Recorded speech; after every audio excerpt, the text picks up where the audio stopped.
हरानी बिरादर तमाम मिसकीन है, मजदूरी कन मजदूरी खाइन तमाम तो आऊं जेको सो घर कबरू खोटींदो आहियां उन मां गुज़र कंदो आहियां।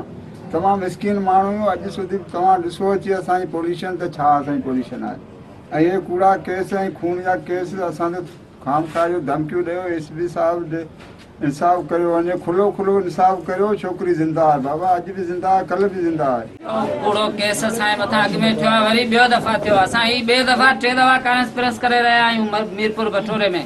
असां सां इंसाफ़ कयो वञे, असांखे तहफ़ुज़ फराहम कयो वञे। दिल था करियूं, महिरबानी करे असां सां इंसाफ़ करियो वञे ऐं हिननि बासरनि माण्हुनि खां असांखे बचायो वञे। असां ते केसनि जे मथां केस, कूड़ा केस ऐं पैसा ॾेई असां ते केसनि जे मथां केस पिया कराइनि। हिकु ॿ न पर एस बि असां ते 8-10 FIR थी वियूं आहिनि। 9 महीना अॻु ठाराणियुनि जी नारी, असांजी नारी गाड़ी वाह ते कपिड़ा धोअंदे उतां अगवा कई वई। तंहिं बावजूदि असां पंहिंजनि खीसनि मां ख़र्च करे पंहिंजा लखनि जा नोट भरे असां हुते नारी बाज़ियाब कराई आहे। अॼु ॿीहर असां ते वरी कूड़ा इल्ज़ाम हणी चवनि था त नारी खे हिननि मारे छॾियो आहे ऐं नारी मरी वई आहे। असां ते 302 जी ठटे में FIR कटे रहिया आहिनि। हलंदे केस असां वरी केस बि असांजे मथां 8 ॼणनि जे मथां केस दाख़िल कयो आहे। छोकिरी पेश थी, शीशन जज एडिशनल वटि पेश थी, 100 चोट करे माइटनि जे हवाले छोकिरी थी वई हली ऐं मसइलो हल थी वियो। हींअर ताज़ो वरी जज खां ऑर्डर वठी मकली ठटा ते असांजे मथां खून जी कूड़ी FIR कटी वई आहे। गुज़ारिश करियूं था IG सिंध,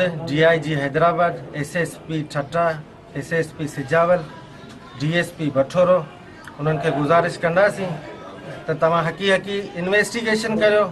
छोकिरी ज़िंदा आहे या मरी वई आहे, उन जे लाइ असां हिते गॾु थिया आहियूं। असां सां इंसाफ़ करियो। हिननि जो चवणु आहे त नारी असां ॿीहर कोर्ट ते पेश करण लाइ तयारु आहियूं। SP ठटा ऐं सिजावल जे अॻियां पेश करण लाइ तयारु आहियूं। असां सां इंसाफ़ कयो वञे। कैमरामैन इंतज़ार खिटी सां गॾु मुख़्तियार दौर, सन TV न्यूज़, मीरपुर बठोरो।